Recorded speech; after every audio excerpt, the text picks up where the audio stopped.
오늘 야고보서 두 번째 시간이고요. 제목은 구원의 딜레마라는 제목입니다.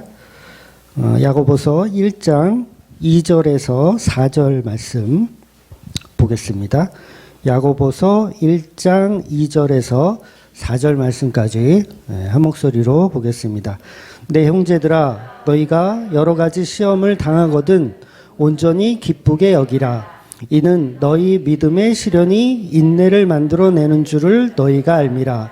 인내를 온전히 이루라. 이는 너희로 온전하고 구비하여 조금도 부족함이 없게 하려 함이라.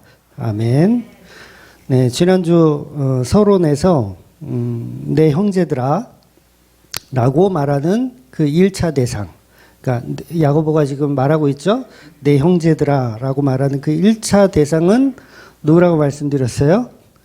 흩어져 있는 12지파, 즉 유대교에서 기독교로 개종한 사람들을 1차, 그러니까 지금 야고보가 그들에게 쓰고 있다는 거죠.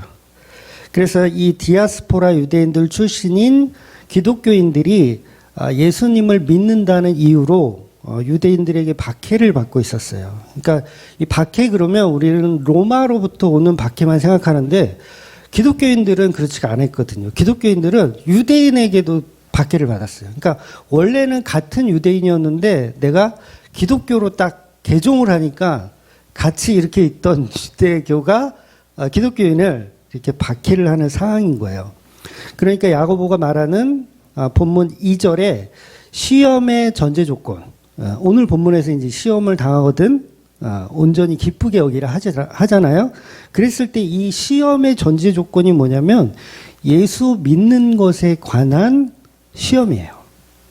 예수를 믿어서 발생되는 그 박해를 지금 야고보는 표현하고 있는 거예요. 그런데 우리는 이 말씀을 어떻게 해석을 하냐면 그 모양만 보고 해석을 해요. 그러니까 2절에 나오는 여러 가지라는 단어 때문에 거기서 못 빠져나오죠. 여러 가지, 그러니까 여러 가지 우리 인생에서 닥쳐오는 모든 문제를 다 시험이라고 생각하고 그걸 고난이라고 생각해서 이걸 기쁘게 여겨라 이렇게 생각하는 거예요. 그래서 본문 말씀을 읽으면서 우리는 어떻게 이해하냐면 집값이 떨어진 것, 그건 뭐예요? 시험이죠. 하나님, 저 집을 산 지 1년밖에 안 됐는데 집값이 뚝 떨어졌습니다. 이 시험. 땅값 떨어진 거에 대한 시험. 직장에서 뭐 잘못된 거, 해고됐다든가 뭐 그런 거에 대한 시험. 자녀 문제, 남편 문제, 남편이 바람 피웠어. 이런 시험. 그러니까 이런 시험들을 본문 말씀하고 사실은 적용할 수가 있어요, 없어요? 적용할 수가 없는 거였어요. 근데 우리는 엉뚱한 방향성을 가지고 여러 가지 시험이라고 하니까 그 여러 가지 시험은 내 일상에서 벌어진 어떤, 그러니까 나의 실수로 벌어진 일까지도 전부 싸잡아서 고난이라고 생각하고 이걸 야고보의 말씀에 대입을 하더라는 거죠. 근데 야고보는 분명하게 예수 그리스도로 인해서 그 예수님을 믿는 것 때문에 벌어지는 여러 가지 시험들에 관해서 설명을 하고 있다라는 거죠. 그래서 나중에 이제 4장에 가면 야고보가 이제 설명을 더 하거든요. 그러니까 자기 정욕에 사용하려고 막 기도하는 거 이런 것들은 이루어지지 않는다고 야고보가 나중에 다시 설명을 하거든요. 그러니까 전부 하나님이 주시는 거룩한 어떤 시험이라고 우리는 생각하지만 사실은 야고보는 이런 얘기를 하고 있는 게 아니라는 거죠. 오직 예수로 인해서 벌어지는 박해와 시험들을 설명하고 있는 거예요. 그러니까 첫 단추도 우리는 잘 못 껴요. 이게 무슨 얘기인지 이 앞에 부분이 벌써 틀어지면 뒤에 거는 전부 다 우리가 뭔가를 해야 되는 어떤 행위주의 아니면 율법주의 막 그런 걸로 다 가는 거예요. 그래서 이 행위와 율법 요거를 해결하기 위해서 목사님을 찾아가서 무슨 상담을 해요? 우리 남편이 바람을 펴요. 어떻게 하면 좋겠어요, 목사님? 그러면서 상담을 하죠. 근데 목사는 그런 상담을 받아주는 사람이 아니에요. 죄송하지만. 그러니까 자기가 어떤 문제가 생긴 거에 대해서 그 실수투성이로 만들어진 어떤 시험을 전부 우리는 말씀에 대입을 시키더라는 거예요. 그리고 자기가 잘못해서 일어난 일에 대해서 남들이 이제 손가락질 하잖아요. 손가락질 하면 거룩한 척 이제 포장을 하는 거죠. 나는 박해를 받고 있다. 이러면서. 심지어 어떤 이단들은 그러잖아요. 그 목사가 막 여신도를 막 이렇게 성추행을 해. 그러니까 이게 막 뉴스에 나오고 막 그러니까 사람들이 막 손가락질 하잖아요. 저런 썩을 인간이 있나? 저 따위 인간이 목사야? 그러면 막 손가락질 하면 그 손가락질을 받는 그 이단 목사는 어떻게 생각합니까? 이것도 고난이다, 박해다 이러면서 그럴듯하게 해석을 하더라는 거예요. 그러니까 전부 세상이 주는 박해를 전부 둔갑을 시켜놓는 거죠. 누구를 위해서? 나를 위해서 둔갑을 시키는 거예요. 그래서 세상 사람들은요, 이 세상 살아가면서 안 좋은 일이 생기면 누구 탓을 합니까? 세상 사람들은 조상 탓을 해요. 조상 탓. 우리 집안에 재수가 없는 건 이거 묘자리를 잘못 써서 우리 할아버지 묘에 문제가 있는 거다. 조상 탓을 하듯이 우리 기독교인들도 뭔가 잘못돼. 뭔가 좀 내가 실수해서 뭔가 사건이 벌어져. 그러면 나의 나태와 나의 실수는 생각 안 하고 안 좋은 일이 생기면 무조건 하나님의 시험이라고 둔갑을 시켜놓더라는 거예요. 그리고 자기를 합리화해서 마치 이 시험을 잘 견디면 나는 믿음이 굉장히 좋은 사람이라고 스스로 자기를 이렇게 추앙하죠. 그러니까 예수님이 증거하는 복음의 말씀을 가지고 예수님과 무관하게 우리의 현실에 적용해서 말씀을 이기적으로 사용하고 있는 게 바로 우리 모습이라는 거예요. 그러면서 하나님 잘 믿는 것처럼 포장하죠. 그래서 뭐만 잘못되면 전부 귀신 탓하고, 여기 귀신이 많아서 그렇다고, 마귀가 막 역사에서 남편이 바람 피는 거라고 막 그 마귀 탓을 해요. 그리고 또 하나님 탓도 하죠. 하나님이 내게 고난을 주신 거야. 막 그러면서 막 하나님 탓을 해요. 막 시련이 닥칠 때마다 마귀를 탓을 하든가 하나님 탓을 하든가 둘 중에 하나로 이게 이렇게 얼버무리더라는 거예요. 그래서 여러분, 말씀은 적용하는 개념이 아니라 그랬어요. 말씀 적용하는 게 아닙니다. 말씀은 말씀 자체가 살아서 우리를 움직이게 하는 거예요. 우리가 말씀을 교훈 삼아 적용해서 살아가는 범주는요, 방금 말씀드린 이런 오류들을 만들어내요. 뭐든지 다 적용하려고 하거든요. 그건 종교적 가르침이라고 하는 거예요. 적용하는 거. 막 갖다 적용하는 거. 우리 기독교도 그런 포장지적 적용이 너무 많아요. 그러니까 본질을 자꾸 벗어나게 돼요. 그런 포장을 하게 되면. 그래서 이 부분을 구원의 딜레마라고 하는데, 오늘 설교는 좀 이해를 잘하고 좀 들으실 필요가 있어요. 네, 뒤에 가서는 또 딴소리를 하거든요. 서론하고 좀 다르게. 다시 말해서 본문은 예수 그리스도를 믿는 그리스도인들에게만 적용이 되는 말씀이에요. 그리스도인들, 12지파. 유대교에서 기독교로 개종한 12지파. 그리스도인들에게만 적용이 되는 말씀이에요. 그래서 세상 사람들은 본문에서 말하는 본질적인 시험을 받지 않습니다. 시험을 받지 않아요. 그 시험이 그 시험이 아니에요. 똑같은 단어라도 의미가 다른 거예요. 모양은 똑같아요.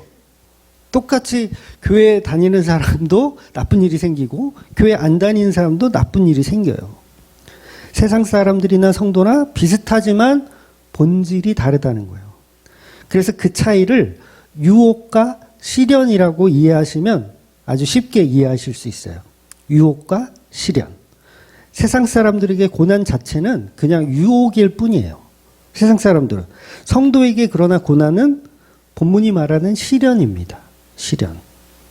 그러니까 유혹은 그들을 쓰러뜨리기 위한 도구잖아요. 왜 유혹합니까? 왜 꽃뱀 맞나요? 꽃뱀 여자. 맞죠? 꽃뱀이 왜 유혹해요? 상대를 쓰러뜨리고 뭔가를 뺏어가기 위한 목적으로 유혹하는 거예요. 그러니까 꽃뱀이 시험을 하진 않아요. 유혹을 하는 거죠. 그런데 시련은 다르죠? 달라요. 왜? 그 사람으로 인내를 만들어내고 그 사람으로 온전한 성도를 만들어내기 위한 과정이기 때문에 달라요.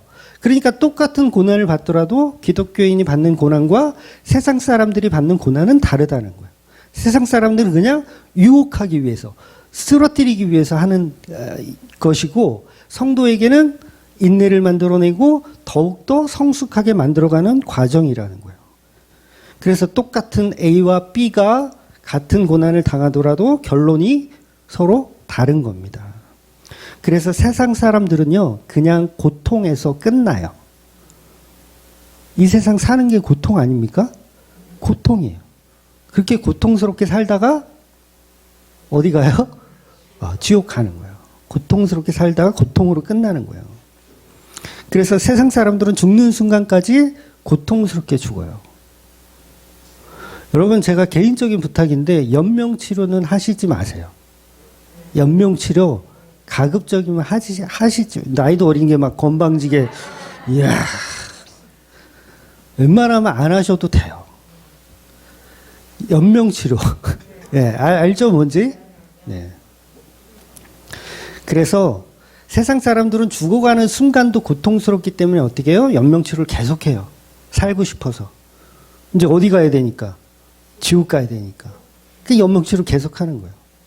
근데 성도는 고통의 그 죽음의 순간에도 뭐예요? 기쁨이 있어요. 어떤 기쁨? 이제 완성된 그 나라에 대한 기쁨이 있다는 거예요. 그러니까 우리 애기들, 우리 마누라, 나 연명치료하지 마세요. 네. 바로 가게 그냥 해주세요. 그래서 성도는 마치 야곱처럼 마지막에 가서 내가 살아온 내 삶이 내가 살아온 것이 아니었군요를 알게 되는 거예요. 내가 살아온 그 험악한 인생이 내가 살아온 게 아니었군요를 고백하는 거예요. 내 삶은 누구의 것이었습니까? 하나님의 것이었어요. 주님의 것이었다는 거예요. 그래서 야곱이 죽을 때 자식들에게 말하기를 하나님은 반드시 너희들의 인생을 돌보실 것이다. 이런 뉘앙스로 유언을 해요. 마지막 유언을. 약속의 땅으로 반드시 인도해 내실 것이다. 그렇게 말씀하는 거예요. 야곱이. 본인은 말 더럽게 안 들었으면서. 근데 이 말년에 이 죽음의 문턱에 가니까 내 삶은 내 삶이 아니었구나. 그러니까 자식들에게 그런 말을 할 수 있는 거예요. 하나님 반드시 너희를 약속의 땅으로 인도하실 것이다. 그 얘기는 뭐예요? 나처럼 발버둥 치며 살 필요 없다는 얘기를 하는 거예요. 내 인생을 이루어 가시니까. 그러니까 하나님이 하나님의 열심으로 우리의 인생을 이루어 가더라는 거예요. 그러니까 우리 인간은 하나님 앞에서 우리 인생을 자랑할 것이 없어요. 자랑할 것도 없고 그렇다고 저주할 것도 없어요. 자랑할 것도 없고 저주할 것도 없고. 자랑과 저주는 세상 사람들이 하는 겁니다. 나는 이렇게 훌륭해. 나 이렇게 잘 살았어. 또는 내 인생을 막 저주해. 나는 왜 이렇게 재수가 없는 걸까? 저주해. 둘 다 세상 사람들이 하는 고백이에요. 그런데 우리 성도들은 마지막 날 뭘 고백합니까? 모든 것이 은혜였습니다를 고백하는 거예요. 그러니까 야고보서 전체는 우리가 어떻게 살아가야 하는가에 대한 지침서가 아니고 예수님의 영인 성령께서 성도를 어떻게 이끌어 가시는지에 대한 선포를 하고 있는 거예요. 그래서 나중에 결론 부분에 가서 야고보가 욥의 이야기를 꺼내거든요. 욥이 고난당하는 이유가 뭐예요? 이유가 뭐죠? 이유가 없어요. 이유라고 한다면 하나님을 신실하게 잘 믿었다는 것밖에는 없어요. 그래서 사탄이 그러잖아요. 하나님이 욥에게 복을 주셨으니까 욥이 저렇게 하나님 잘 믿는 척 하는 거지. 그 재산 다 뺏어보세요. 건강 다 뺏어보세요. 그러면 분명히 배신할 겁니다. 이러잖아요. 그러니까 욥은 고난당한 이유가 있어요, 없어요? 없어요. 하나님 잘 믿는다는 게 이유예요. 그래서 욥이 고난이 시작돼요. 어쨌든 이제 사탄이 이렇게 하나님한테 제안을 해서 하나님이 해봐라. 나는 욥을 믿는다. 해봐라. 그래서 욥을 고난을 이제 주기 시작합니다. 그래서 이건 뭡니까? 인내를 만들어내기 위한 과정이 되는 거예요. 인내를 만들어내기 위한 과정. 그래서 이걸 시련이라고 하는 거예요. 그리고 욥이 당하는 박해의 본질이 뭔지 아세요? 욥이 당하는 박해의 본질. 그러니까 집안이 풍비박살이 나잖아요. 집안 재산 다 날아가고, 그다음에 자녀들이 다 죽어요. 자식들이 다 죽어. 그런데 욥은요, 그걸 고난이라고 생각했을까요? 안 했을까요? 안 했어요. 재산이 다 없어진 거, 자식들이 다 죽은 걸요, 박해라고 생각을 안 했어요. 왜냐하면 그 정도 고난은 욥이 이겨낼 수 있었어요. 욥 스스로가 다 이겨내요. 집안이 망하도, 자식이 죽어도, 온몸에 종기가 나도 욥은 잘 견뎌냅니다. 그런데 욥의 진짜 박해가 뭔지 아세요? 진짜 박해가 이제 그 나중에 시작되는 거예요. 그게 뭐냐면 친구들이 와가지고 열받게 하는 거야. 친구들이 와서 열받게 하는 거야. 그러니까 욥이 마누라가 그러잖아요. 욥의 마누라가, 욥이 이제 잿더미에 앉아가지고 이 기가짜 옹기 조각을 가지고 복복 긁잖아요. 뭐 옆구리를 긁었는지 어디를 긁었는지 복복 긁고 있어. 그러니까 마누라가 그 모습을 보고, 아이고 이 화상아, 꼴 좋다. 응? 너의 신실한 믿음이 겨우 그거냐? 차라리 내가 믿는 하나님을 저주하고 확 죽어버려라. 이렇게 욕을 해요. 욥의 마누라가 욥한테. 그런데 욥은 그 아내에게 말하기를 뭐라고 말하냐면, 이 어리석은 여자야, 그런 말 하지 마. 우리가 누렸던 복도 하나님이 주신 것인데 그것을 하나님이 가져가셨다 해서 이걸 재앙이라고 말할 수 있어? 어차피 처음부터 나는 혼자였어. 자식을 준 것도 하나님이야. 가져가시는 분도 하나님이지. 어때요? 굉장한 믿음 아니에요? 대단한 인간이에요. 욥은 대단한 인간이 맞아요. 그래서 그건 욥한테는 박해가 아니란 얘기예요. 뭐가 박해냐면 친구들 3명이 와가지고 막 열받게 하는 게 박해예요. 즉 욥은 환경이 욥을 망가뜨리지 않았어요.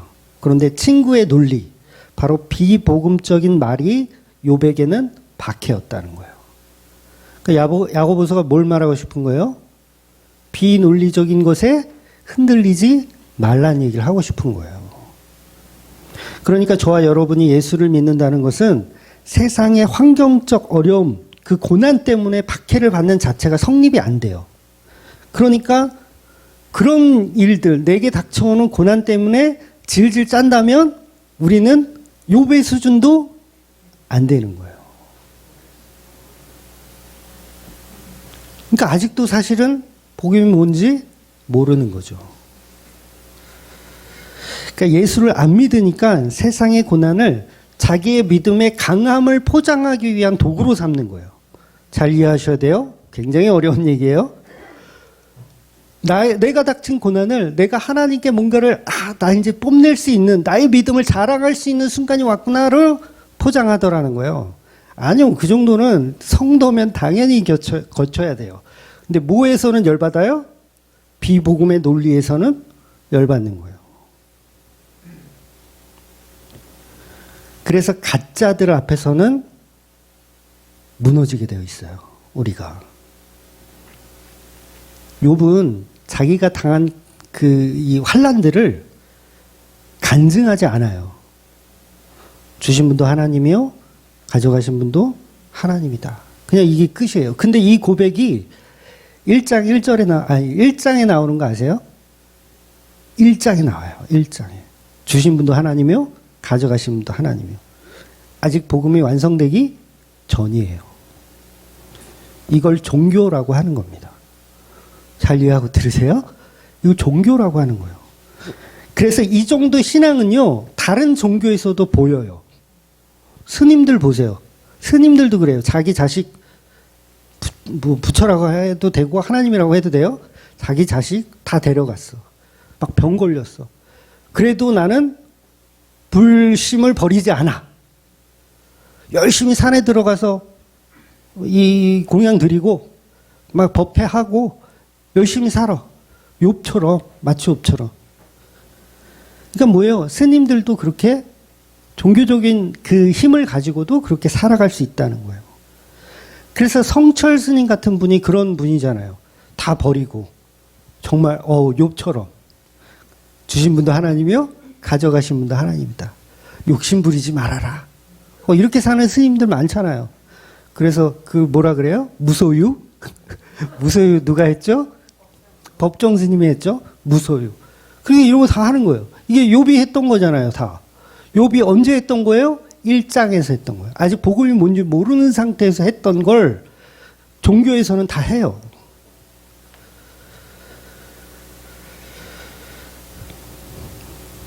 그래서 우리 기독교도 거기에서 머무르면 돼요, 안 돼요? 안 되는 거예요. 근데 목사들이 다 그러잖아요.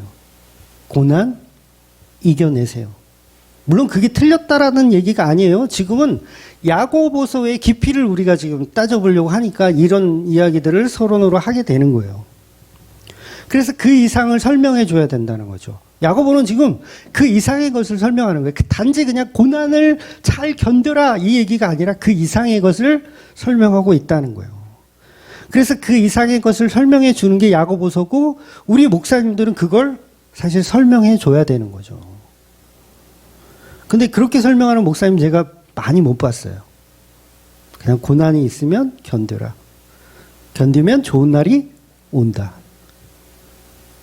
아니에요. 그건 고난을 가지고 내 이 신앙 좋음을 뽐내기 위한 수단으로 삼는 거예요. 명백한 종교의 수준입니다. 그래서 욥이 나중에 친구들과 대화를 하면서 스스로 결론을 내요.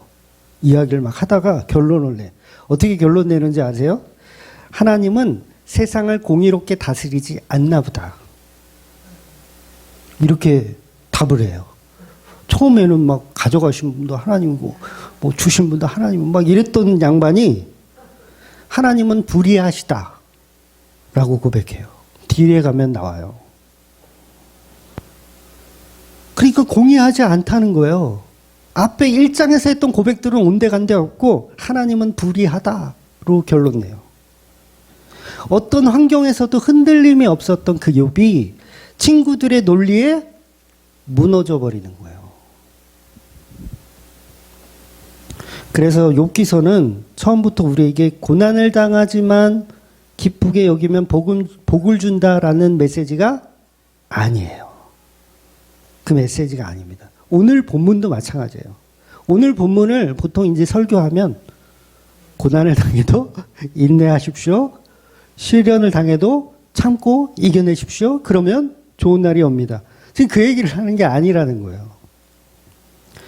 욥기는 성도라는 사람에 관해서 어떤 인생을 살게 되는지를 설명하고 있는 거예요. 더 나아가서는 그 인생이 바로 예수이셨다라는 걸 표현하는 거예요.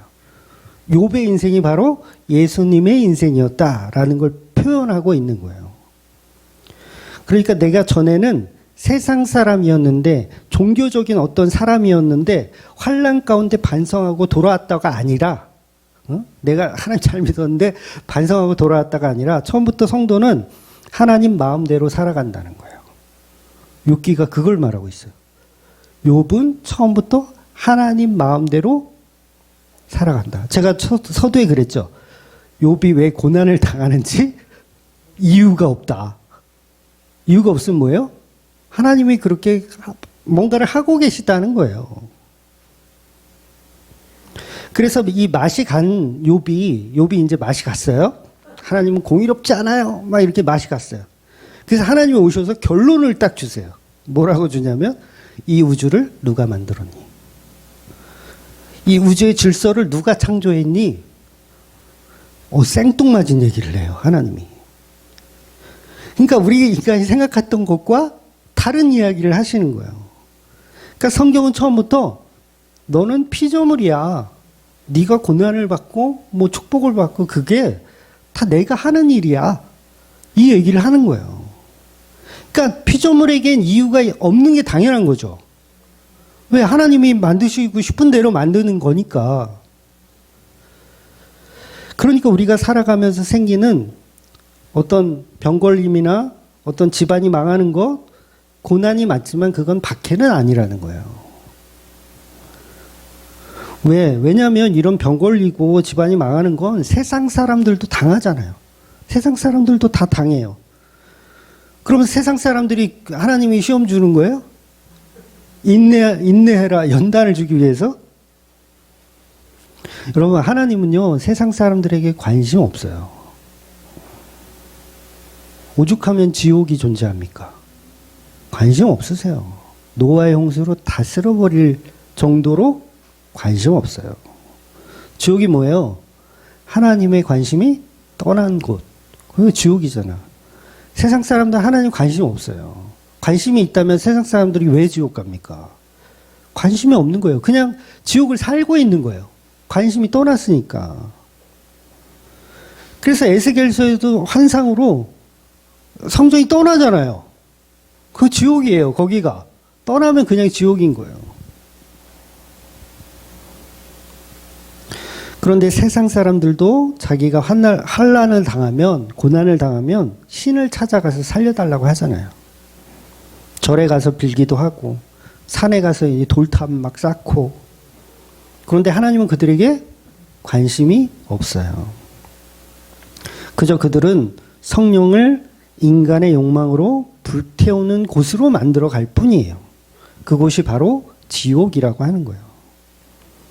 그러니까 지난주 오후에 말씀드렸지만 성막 안에 24시간 영원히 타는 제단에 불이 있어요.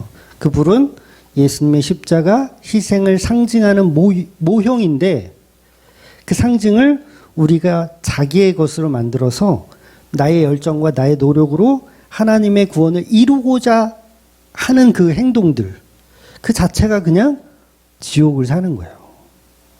그러니까 모든 종교인들은요, 다 지옥을 살고 있어요. 그러니까 성경이 말하는 시험은 성도들에게만 해당되는 겁니다.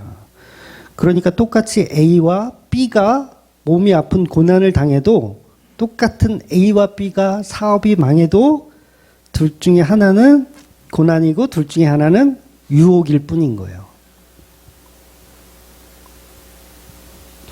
그래서 우리 성도는 몸이 아픈 것, 망하는 것, 하나님의 모든 시험으로 보셔도 돼요.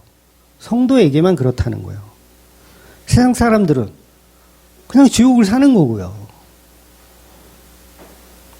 그러니까 성도의 인생 자체가 재수가 오지게 없도록 이끌어 가시는 것도 은혜예요. 물론 다 그렇다는 건 아니에요. 그러니까 재수 없음. 우리 인생이 재수가 없어. 나는 로또를 사도 5등? 5등도 안 맞아. 그런데 그 자체가 박해가 아니라 그로 인해서 벌어지는 어떤 상황들이 바로 박해라는 거예요. 욥의 시험은 하나님의 허락 속에서 이루어진 사건이라는 걸 여러분이 눈여겨 보셔야 되는 거예요. 그래야 결론을 이해할 수 있는 거예요. 그러니까 우리 인생의 후반부에 가서 마치 야곱이 늙어서 파라오 앞에서 고백하잖아요. 내가 130년 동안 살았는데 우리 조상들보다는 많이 살지는 않았지만 내가 누구보다도 험악한 인생을 살았다. 그러니까 야곱은 그 인생 자체가 자기 욕심으로 살았거든요. 더 가지려 하고 더 얻으려 하고 자기 욕심으로 살았어요. 그런데 성도는 그 자기 욕심의 일을 하나님의 성도의 모습으로 바꿔주시더라는 거예요. 오늘 본문이 말하는 시련, 시험, 인내의 개념인 거예요. 이것이. 그러니 서론에서 말씀드린 것처럼 나에게 닥쳐오는 모든 시련을 하나님의 탓으로 돌릴 수는 없지만 성도의 마지막 가는 길에 내 인생 전체가 하나님이 만드신 플랜이었군요를 고백할 수 있는 게 성도라는 거예요. 그래서 저는 이것을요, 구원의 딜레마라고 정의를 하고 있는 거예요. 뭐 이런 얘기가 신학 용어로 있는지는 모르겠어요. 그냥 설교를 하다가 이 제목도 어저께 바꾼 거 아시죠? 네, 새벽에 바꿨어요. 원래는 뭐였더라? 뭐 하여튼 평범한 거였는데 바꿨어요. 쉽게 이야기하면 이런 겁니다. 이게 왜 딜레마냐면 죄라는 것은 우리 자신이 하나님과 같이 되고 싶은 욕망 때문에 죄를 짓는 거잖아요. 그럼 그 죄가 나쁜 거죠. 지어도 되는 건 아니에요. 나쁜 거예요. 그러니까 우리는 죄를 밝히 알고 그 죄를 인정해야 되는 거죠. 그런데 인정하지 않고 하나님이 선악과 만들었으니까 내가 먹었지. 하나님이 내게 주신 저 여자 때문에 내가 먹었지. 나는 죄가 없어. 라는 말을 할 수가 없죠. 죄는 내가 지은 게 맞아요. 내가 지은 게 맞아. 그런데 왜 이게 딜레마라고 얘기하냐면 구원을 받고 나서 뒤돌아보면 내가 죄 지은 그 죄까지도 하나님이 내게 은혜를 주시기 위한 도구였다라는 걸 보게 되는 거예요. 결국 선악과라는 은혜의 도구를 발견하게 되더라는 거예요. 누가? 성도가. 그러니까 이 수준이 안 되면 하나님은 왜 선악과를 만들어가지고 우리를 이 고생을 시키나? 왜 마귀가 나타났을 때 하나님이 탁 죽방을 날려서 치우지 않으시고 왜 하나님이 이 고생을 시키나? 그런데 복음을 알고 나니까 선악과가 있었다는 것 자체가 은혜였군요를 알게 되더라는 거예요. 내 아내가 있음으로 인해서 내가 죄 지었군요. 그 아내도 은혜의 도구였군요를 알게 되더라는 거예요. 그래서 사도 바울이 그러잖아요. 죄가 더한 곳에 은혜가 깊다. 그 이유가 뭡니까? 죄는 우리가 지었지만 그 은혜가 우리의 죄까지도 은혜를 깨닫게 하는 도구로 만들어 가시더라는 거예요. 이게 어마어마한 사랑이에요. 그래서 여러분 구원이란 말 자체가 엄밀히 따지면 이게 엄청난 딜레마인 거 아세요? 죽어 마땅한 인간을 구원시켜. 이것 말고 더 헷갈리는 딜레마가 있어요? 죽어 마땅한 자는 죽여야죠. 아닙니까? 죽어 마땅한 자는 죽여야 돼요. 근데 죽어 마땅한 자를 살려. 이것처럼 딜레마가 어디 있어요? 여러분이 지옥 가는 존재예요. 지옥에 가는 존재인데 천국에 보내준대. 이런 딜레마가 어디 있어요? 말도 안 돼. 서론에서 내가 병 걸린 거, 집안이 망한 거 갖다 붙이지 말라고 얘기했잖아요. 또 나중에는 지금은 성도는 그 인생이 다 하나님 플랜이다 라고 딜레마를 만들었어요. 지금 이해가 되세요? 그러니까 지옥 가야 마땅한 자는 지옥 가야 되는데 딜레마예요. 이게 구원을 시키는 거예요. 그러니까 제가 이 말했다 저 말했다 하는 게 아니고요. 이게 기독교가 가진 구원의 딜레마라는 거예요. 그러니까 이거 해결 못하면요. 우리는 방황할 수밖에 없어요. 그래서 여기 기웃 저기 기웃 어디가 진리인가. 진리는 딜레마가 진리예요. 그러니까 사탄이 성질 날만 해요, 안 해요? 성질 날만 하잖아. 아니 나는 죄 지었다고 지옥 보내고 저 인간들은 죄를 지었는데도 왜 천국에 보내줘요? 하나님은 공의롭지가 않군요. 이 욥의 말이에요. 하나님 공의롭지 않군요. 하나님 대답은 뭐예요? 내가 창조주야. 내가 우주를 내가 만들었어. 이 딜레마를 내가 이렇게 해결했다면 그게 정의고 그게 진리일 뿐이야. 그러니까 기독교는요, 믿을 수 없는 종교가 맞아요. 미치지 않은 이상은 믿을 수가 없는 종교예요. 그래서 성령이 마음을 건드려 주셔야 믿을 수 있는 거예요. 그래서 사탄에게 이 점령당한 욥이 하나님은 공의롭지 않다 이렇게 얘기하잖아요. 그래서 그 딜레마를 정리한 책이 바로 욥기서라는 거예요. 하나님의 딜레마, 구원의 딜레마를 정리하고 있어요. 결국 욥기는 사탄이 되어버린 욥을 내가 창조주의다로 결론을 내서 구원시키는 거예요. 죄인이 지옥 가는 거 당연하지만 그를 구원시켰다면 그건 창조주만 가능하다는 얘기잖아요. 창조주만 가능한 거예요. 그래서 구원할 수 없는 인간을 구원시키는 딜레마, 이걸 어디서 완성시키냐면 십자가에서 완성시키는 거예요. 그것도 딜레마예요. 하나님이 육신의 몸을 입고 이 땅에 오셔서 지옥 가도 마땅한 그 죄인들을 위하여 대신 지옥을 가주시는 창조주. 이게 바로 이 딜레마를 역전시킬 수 있는 유일한 방법이에요. 다른 방법은 없어요. 여기서 우리는 할 말이 없는 거예요. 종교인들은 이 딜레마를 해결하지 못해서 방황해요. 그런데 성도는 이 딜레마를 십자가에서 해결을 봅니다. 아, 그렇구나. 여기서 우린 울어야 돼요. 이 대목에서. 고난당했을 때 울지 마시고, 그 십자가가 이 딜레마를 해결한다는 이 사실을 진리로 깨달았을 때 우리는 우는 거예요. 돈 잃었을 때 우는 게 아니라, 건강 잃었을 때 우는 게 아니라, 그 구원의 역사, 그 딜레마를 완성하신 그 십자가를 바라볼 때 우리는 울 수밖에 없는 거죠. 그 앞에 사탄도 할 말을 잃어요. 사탄이 혀를 내들어요. 여기까지는 내가 생각을 못했는데. 당신은 고기롭지 않아요. 이렇게 외치던 손가락이 어떻게 해요? 이거 분질러 버려야죠. 저렇게 공의로우신 분이 어디 있어요? 본인이 지옥을 대신 가시네? 당신은 공의롭습니다. 이렇게 외칠 수밖에 없잖아요.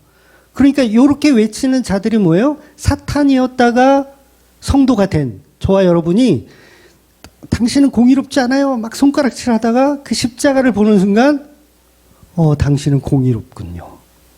이렇게 변할 수밖에 없는 거예요. 그래서 사탄은 어떻게 해야 됩니까?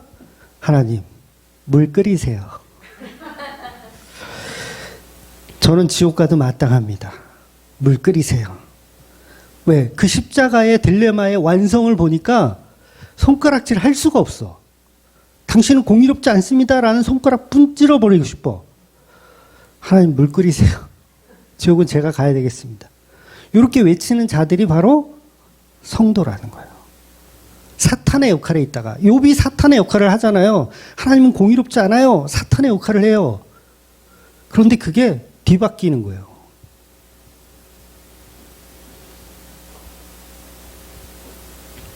근데 진짜 마귀들은 아직도 정신을 못 차리고 내가 왜 지옥 가느냐고 따져요. 여전히 하나님은 공의롭지 않다라고 손가락질합니다. 왜 그럽니까? 십자가의 은혜가 없기 때문에 그래요.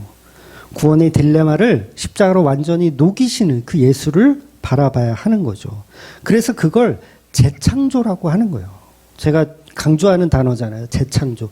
십자가는 뭐다? 재창조다. 우주의 질서를 누가 만들었는지 아니? 그 대답이 십자가였던 거예요. 그래서 구원을 창조라고 하는 거예요. 불가능한 딜레마를 완성하는 창조. 그래서 욥기의 결론이 창조의 질서로 끝나버려요. 그 다음에 내용 없어요. 이미 결론 다 얘기한 거예요. 욥기는.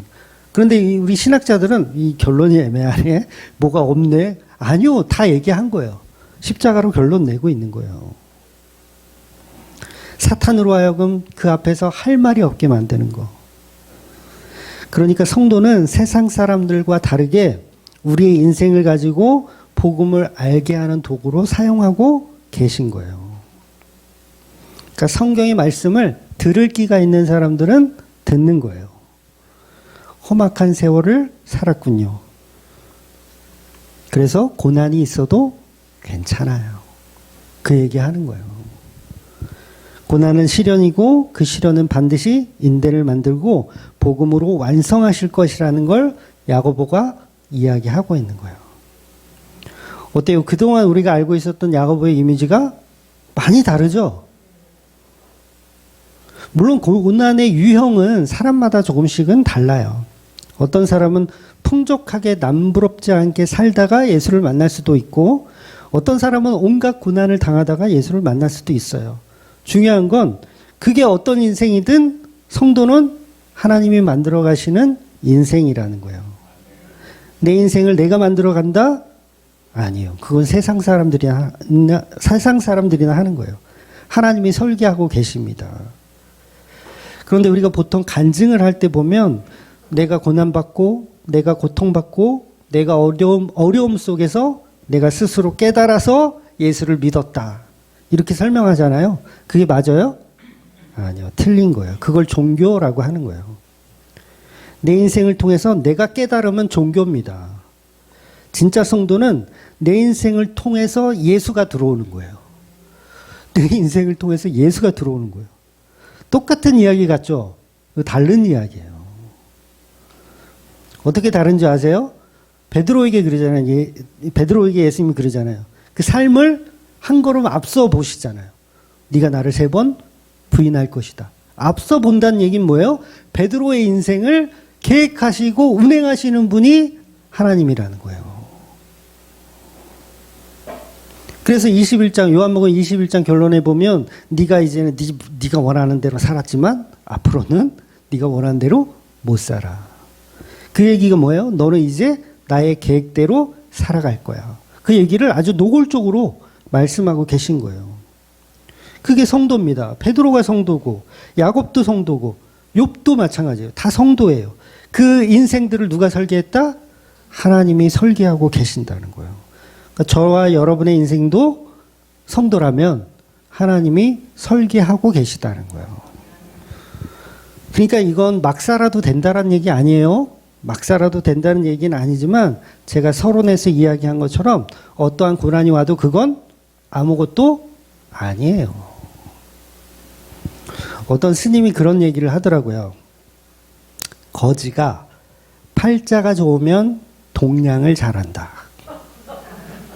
네, 이해하셨어요? 거지가 팔자가 좋으면 동냥을 잘한다. 이게 말이야 방구야. 엉터리죠. 아니 팔자가 좋으면 거지를 하지 말아야지. 팔자가 좋으면 거지가 동냥을 잘한다? 여러분 이처럼 종교에서는요. 이 성경을 가지고 말장난을 만들어요. 그러니까 자기 주관대로 자기가 원하는 것을 보고 거기다가 끼워 맞추는 걸 좋아해요. 그럴듯하게. 나는 지금 거진데 팔자가 좋으면 동냥을 잘하겠지라고 갖다 붙이는 거예요. 그래서 성경을 교훈서로 자꾸 만들어요. 교훈서. 그러니까 야고보가 이 야고보서를 우리가 보통 해석할 때 문제가 뭐냐면 그러니까 오늘 본문에 시험을 당하거든 기쁘게 여기라 하잖아요. 그러니까 믿음의 시련은 인내를 만들고 이렇게 교훈으로 끝나면 안 된다는 얘기예요. 그 정도 말씀은 스님들도 해요. 스님들도 하잖아요. 고난을 당하면 기쁘게 여기세요. 시련은 인내를 만들어냅니다. 어떤 종교든 다 할 수 있는 이야기예요. 근데 야고보는 그런 종류의 시험이나 박해에 관해서 이야기하는 게 아니라는 거예요. 야고보가 말하는 이 시험의 본질은 뭡니까? 서두에서 말씀드린 것처럼 예수 믿음으로 인해서 벌어지는 여러 가지 시험을 이야기하고 있는 거예요. 즉 예수를 믿게 되면서 어떤 사람들은 돈을 손해볼 수 있어요. 예수를 믿었더니 돈을 손해봐. 나도 목사가 안 됐으면 참 돈을 많이 버는 어떤 이 사업가로 생활했을 것 같은데 이거 좀 뺄까요? 그 손해를 봐. 뭐 예를 들면 그렇다는 거예요. 어떤 사람은 예수를 믿는 것 때문에 명예가 실추될 수 있어요. 어떤 사람은 권력을 잃게 돼요. 예수 믿는다는 이유로. 각자마다 예수 믿는다는 이유로 손해보는 것들이 있지만 중요한 것은 이런 손해는 세상 사람들이나 종교인이나 다 똑같이 겪는 거라는 거예요. 그래서 본문이 말하는 시험은 예수를 믿음으로 받게 되는 시험을 말하는 것인데, 그러니까 우리가 이제는 뭐 집값 떨어진 것도 시험, 뭐 그런 얘기를 하면 안 되는 거예요. 본문은 예수 믿는 형제 자매들에게만 해당되는 거기 때문에 야고보는 예수 믿어서 오는 밖에, 쉽게 설명해 드리면 흔히 교인들이 아까도 잠깐 얘기했지만 목사님 찾아가서 가정 문제, 직장 문제, 자녀 문제 와서 상담하잖아요. 이건 목회하고 무관한 거예요. 그냥 동네용 찾아오는 거, 이렇게 생각하셔야 돼요. 그런 상담하면 된다, 안 된다? 안 되는 거예요. 그건 목사가 아니에요, 그건. 몸이 아픈 것도 마찬가지예요. 몸이 아파? 그러면 몸이 아픈 것 때문에 예수 믿는 것에 지장이 있다. 그러면 상담을 하셔야죠. 이해가 되셨어요? 예수와 연관이 돼야 돼요. 그러니까 내가 돈이 없어. 그래서 교회를 못 가겠어. 그럼 어떻게 해야 돼요? 상담을 해야죠. 우리 집은 불교 집안이라서 예수 믿는 것에 지장이 너무 많아요, 목사님. 상담해야죠. 이런 내용을 교회에 알리는 거예요. 야고보 뒤에 가면 다 나와요, 이런 내용들이. 병이 아프면 장로들을 초청해서 이야기하라. 그런 얘기 있잖아요. 그러니까 예수와 관련된 어떤 것들은 다 얘기하는 거예요. 근데 우리 교인들이 어떠냐면 예수와 무관한 것들을 너무 상담해요. 목사들을 들들 볶아요. 집에 수도꼭지 고장난 거 목사님 전화해서 와서 좀 고쳐주세요.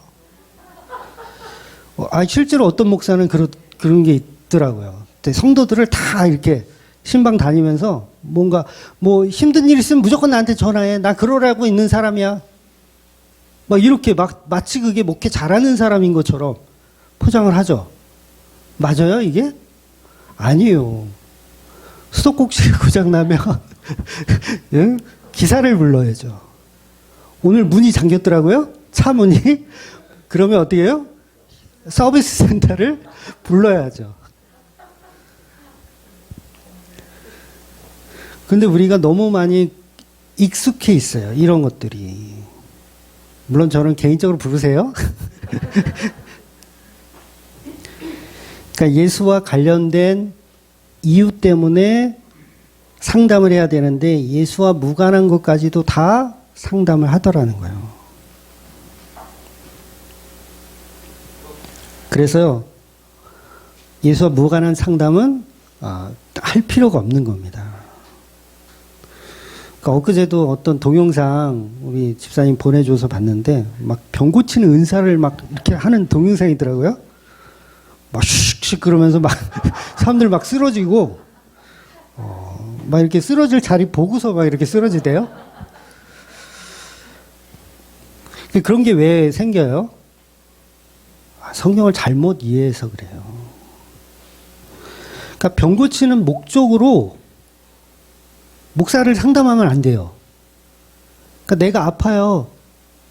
아픈 것 때문에 예수 믿는데 지장이 있어요. 이게 아니라 아프니까 고쳐주세요. 그러니까 그 기도원에서 정말 많은 사람들이 와서 병 고치기 위해서 있는데 뭐예요? 자기 병 낫는 게 목적이에요. 예수 믿는 것 때문에 이 병이 난 너무 두렵다. 이게 아니라 그냥 병 고치고 싶은 거예요. 고쳐놓으면 어떻게 해요? 떠나지 뭐.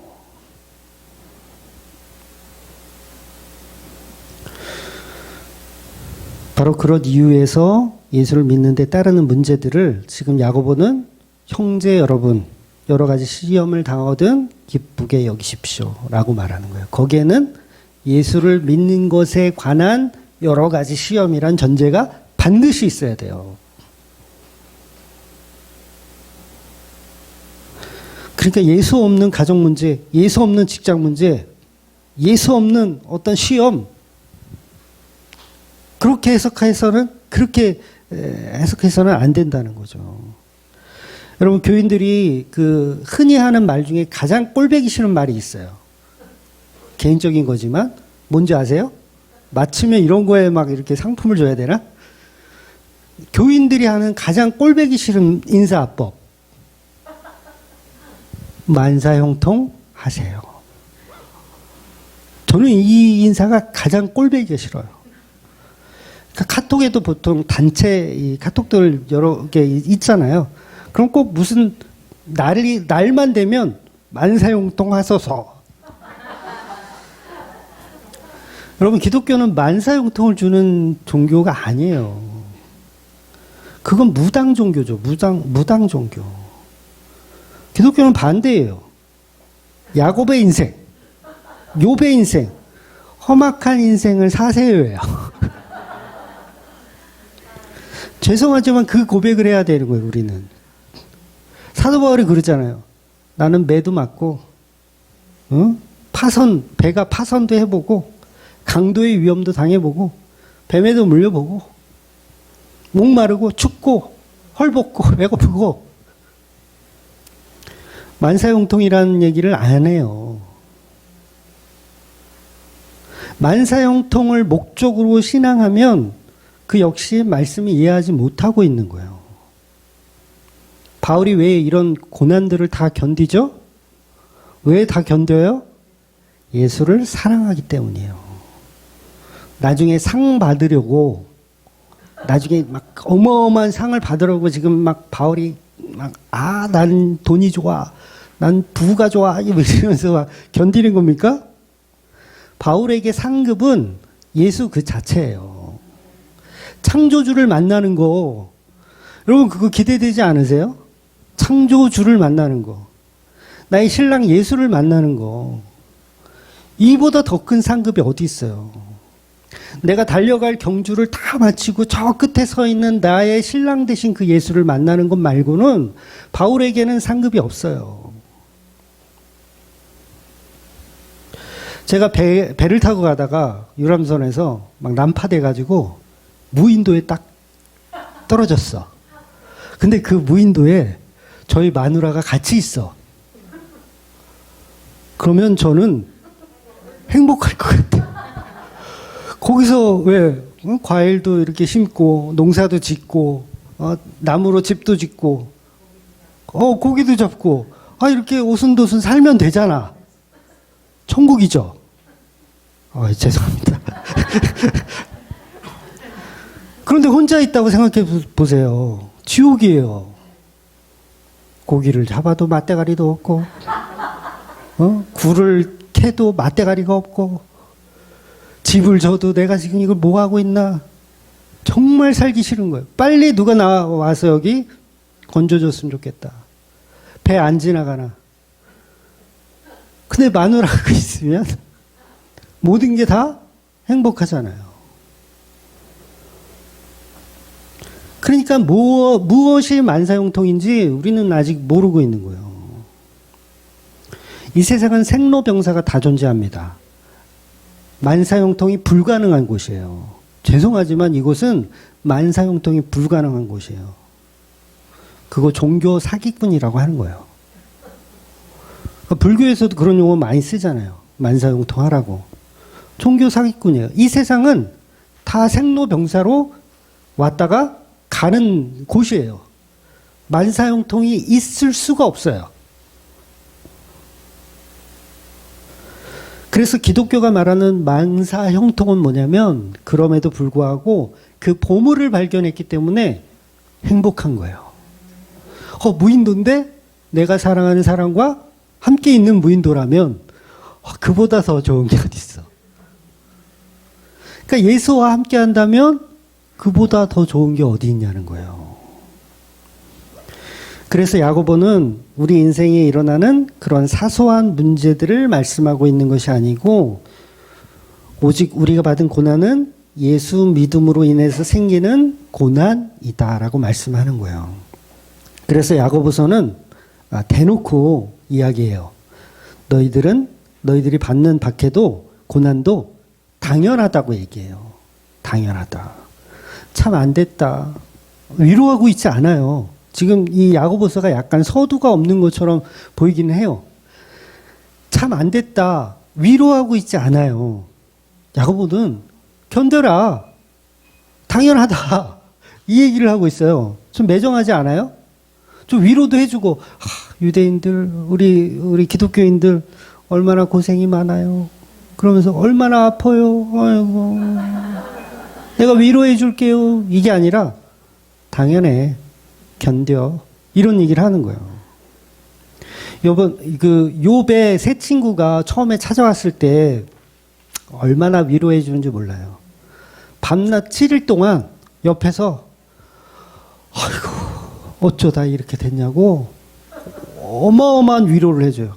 여러분 친구가 아픈데 일주일 동안 밤낮 없이 그 옆에서 그 참담함을 같이 울어줄 수 있냐고요.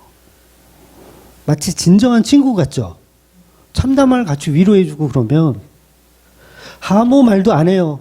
그냥 너무 참담해서 할 말이 없어요. 그냥 일주일 동안 옆에서 지켜주고 있는 거예요. 정말 멋진 친구잖아요. 세상적으로 보면. 저도 이런 친구가 있었으면 좋겠어요. 내 친구들은 없어. 그런 친구가 없어.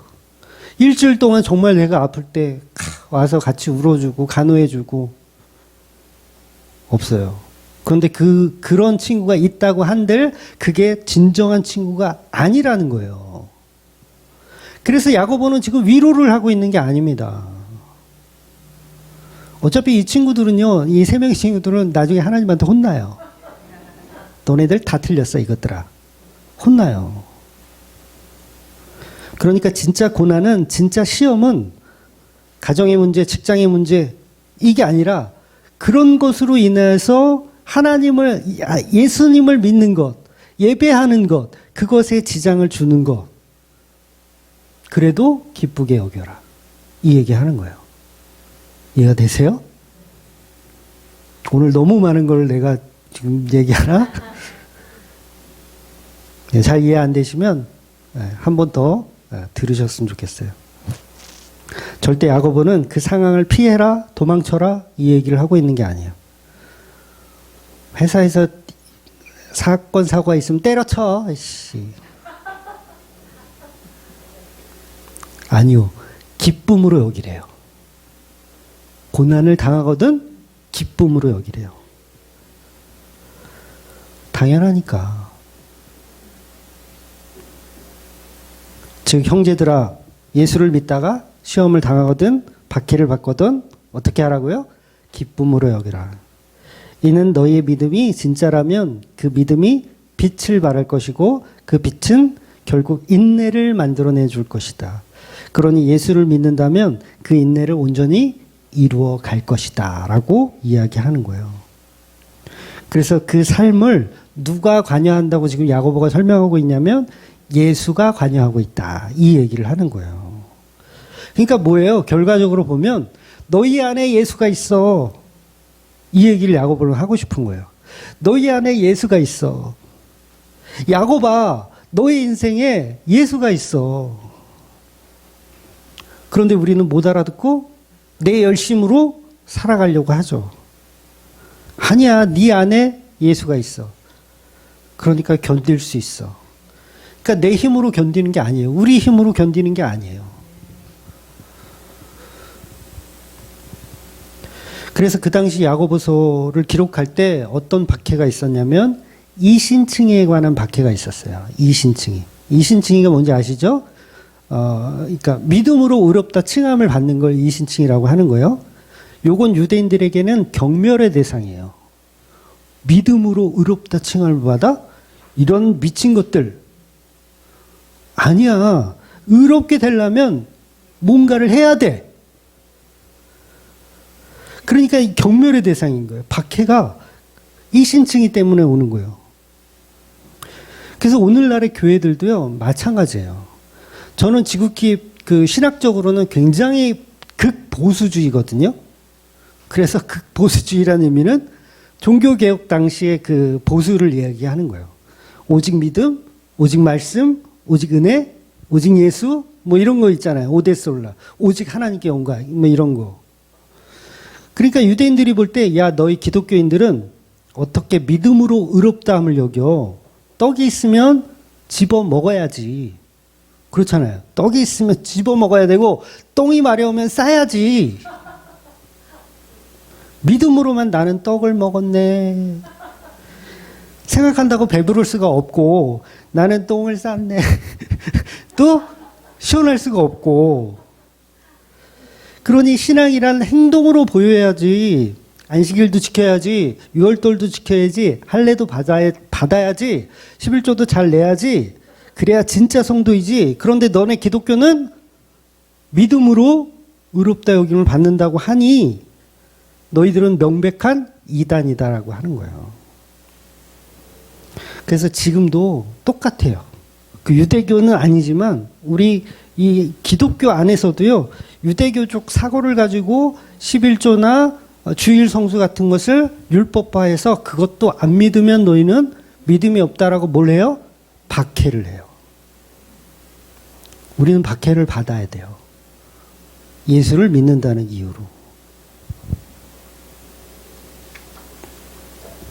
그러니 야고보는 처음부터 끝까지 너희 속에 예수가 있어. 그러니까 잘 견디란 얘기를 하는 거예요. 그래서 오늘 본문의 이 시험이란 단어는요, 그 템테이션이라고 하는 유혹이 아니에요. 네, 서두에 말씀드렸죠? 유혹이 아니라 시련을 이야기하는 거예요. 시련. 목적이 다른 거죠. 네, 서두에 말씀드렸죠? 같은 단어이지만 목적이 쓰러뜨리기 위한 목적인지 아니면 온전하게 하나님 나라의 백성으로 만들어가는 과정인지 전혀 다른 거예요. 그래서 본문에서 말하는 시험은 더 많은 경험과 훈련을 통해서 성장하라고 주시는 말씀이에요. 근데 주기도문의 시험은 단어는 같은데 다른 의미죠. 그러니 우리가 야고보를 말할 때 시험이 오더라도 기쁘게 여길 수 있는 이유가 뭐냐면 우리를 성장시키기 위한 도구니까 그래요. 그래서 시련이 많을수록 더욱 인내하게 되고 인내하게 되면 더욱 온전하게 되는 거예요. 그러면 그 온전하게 되면 어떤 일이 벌어지냐면 쓰러지지 않아요. 여러분 희한하게 바울이 이렇게 사도행전에서 이렇게 전도여행 할 때도 주위에 계속 쓰러지는 사람들이 있는 거 아세요? 계속 쓰러지는 사람이 있어요. 근데 누구는 안 쓰러져요? 바울은 안 쓰러져요. 왜 안 쓰러집니까? 인내가 그를 더 단단하게 만들고 있었던 거예요. 그런데 그것들이 부족했던 친구들은 중간중간에 자꾸 떨어져 나가는 거예요. 그래서 시련이 많을수록 우리 몸은 단련됩니다. 어떤 시련이 오더라도 견딜만 해요. 그러니까 여러분의 삶을 20대, 30대, 40대, 50대 이렇게 해보세요. 20대 때 있었던 그 시련은 사실 지금 보면 아무것도 아니에요. 그러니까 이놈의 시련은 갈수록 더 커져. 나 두려워. 이제 50대 되면 이제 이보다 더 큰 또 올 텐데. 그래도 견디게 되더라는 거죠. 그러니까 유대 사회에서 예수를 믿는 건 시험을 당하는 것과 마찬가지지만 결국 그 시험을 통해서 결국 인내를 만들어내고 그 인내는 온전하게 만드는 과정이라는 거예요. 그러니까 우린 누구를 믿어야 되냐면 내 안에 나를 계획하고 계신 예수를 믿어야 된다는 거예요. 말씀 한 군데만 보고 마무리할게요. 로마서 5장 3절 4절입니다. 요거는 사도 바울인데 야고보와 똑같은 얘기를 해요. 네, 한번 읽어볼게요. 다만 이뿐 아니라 우리가 환난 중에도 즐거워하나니 이는 환난은 인내를, 인내는 연단을, 연단은 소망을 이룰 줄 알미라. 이게 어떻게 가능하다고요? 십자가에 죽으신 예수님이 부활 승천하셔서 지금 우리 안에 좌정하고 계시기 때문에 가능한 거예요. 그러니까 사도 바울과 야고보가 똑같은 얘기를 하는 거예요. 성경은 서로 다른 얘기하는 게 아닙니다. 야고보나 로마서나 똑같은 예수 그리스도, 예수가 너 안에 있다. 이 얘기를 하는 겁니다. 그래서 그 예수만 우리의 모든 것임을 믿고 견디고 사시는 저와 여러분 되시기를 주의 이름으로 축원드리겠습니다. 아멘. 기도하겠습니다.